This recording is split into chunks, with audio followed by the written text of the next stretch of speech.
there, we are outside today with Mr. Stax for his first S.M.A.R.T session. He's doing an amazing job. So first thing we focus on today is actually very funny. We worked on him taking treats easy.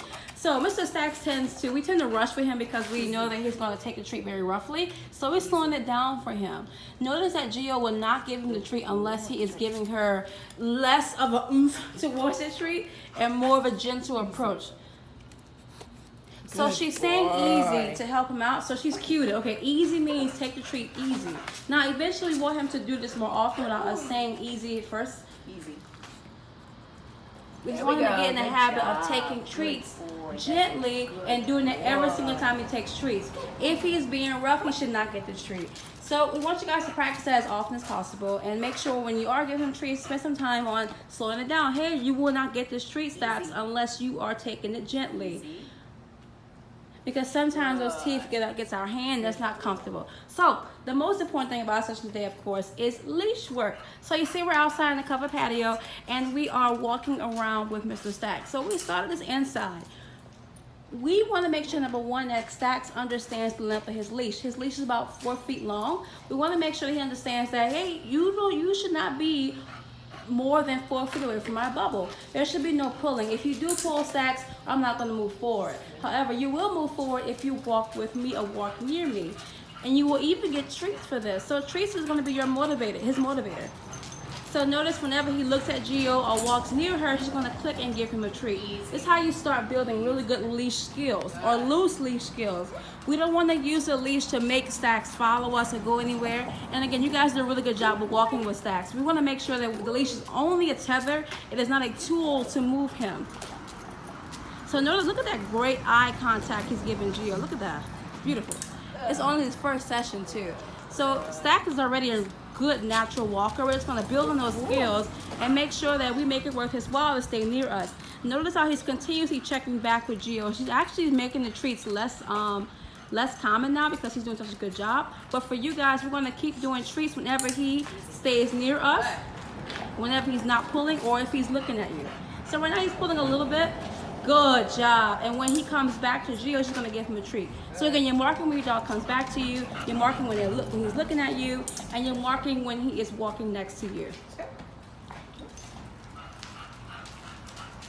So right now he's pulling towards the water, but he came immediately back, which is great. When he comes back, she may click and give him a treat and then continue to move. So it seems like a lot of things she's doing, but the idea is we're using treats to motivate him, but also he does not get to go forward if he is pulling. Pulling does not mean go forward from Mr. Stax. If you pull, I stop. I become a tree. And once we condition ourselves as humans to not let him pull us forward, then he's going to understand what we want from him. However, if we let him pull us forward every single time, he's going to think that pulling, that tension on his neck or tension on his harness means that he gets to go forward. That is not the case. We want tension to actually mean, hey, come back to me instead. And I hope that makes sense, guys. Look how he's walking with her. It's really good. She was also working in something called default sits. So default sit means that we want Stax to sit when we stop. And yes, just like so. So she is leaning over slightly. She's not saying sit. We want to make sure this is a default or automatic sit, not a sit that we have to cue every single time. Right now she's helping him out with her body language, but eventually we just want the stop to be the cue for the sit. Little extra thing we want to throw in here. Come on. Again, this is brand new, so he doesn't understand it quite yet, but he's almost there. Good boy, good boy. Just like that. Yes. Good boy. And she's starting to lean down a little bit less every single time. Yes. Leash work, leash training is really beneficial if you spend time practicing where to hold the leash.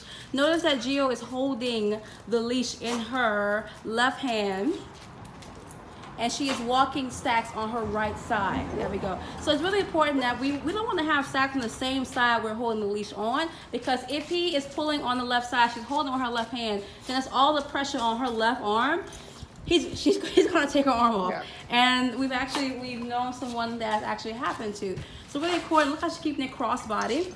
She's also keeping the treats on the same side as Stax, or towards her back or on the right side. That way she can easily deliver the treat with her right hand towards Stax, which is her dominant hand. So her dominant hand is the right hand. She has leash in her left hand, has the treats on the right side.